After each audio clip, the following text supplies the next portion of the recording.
မိကျောင်းပိုင်တဲ့အစာကိုအပိုင်နိုင်မဲ့ခိုးစားသမားများနေပူထဲမှာမောပန်းခံပြီးအမဲလိုက်နေတော့လား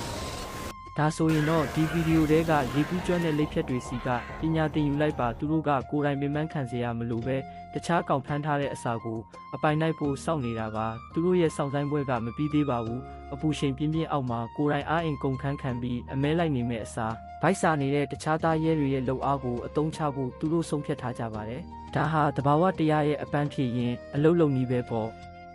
အခုတော့အချိန်မရှိတော့ဘူးမြ мян လှုပ်ရှားမှဖြစ်တော့မယ်ဘာလို့လဲဆိုတော့ဒီအစာရဲ့တကယ်ပိုင်ရှင်ဖြစ်တဲ့မိချောင်းကြီးကအဝေးကိုအကြကြီးထွက်သွားတာမဟုတ်ဘူးလေသူပြန်မလာခင်မှာဒီခိုးစားသမားတွေအစာကိုအမြန်ဆုံးဖျက်တောက်ယူနေရပါတော့မယ်မိချောင်းပြန်လာရင်တော့ဒီပွဲကတွေးထွက်တန်ယူဖြစ်သွားနိုင်ပါတယ်သူတို့တွေအချိန်မီလွတ်မြောက်နိုင်ပါမလားတဘာဝလောကရဲ့ဒီလိုအကျိတ်အနယ်တိုက်ပွဲတွေကိုကြိုက်နှစ်သက်တယ်ဆိုရင်တော့ follow လုပ်ထားဖို့မမေ့နဲ့အောင်တော့ကျေးဇူးအများကြီးတင်ပါတယ်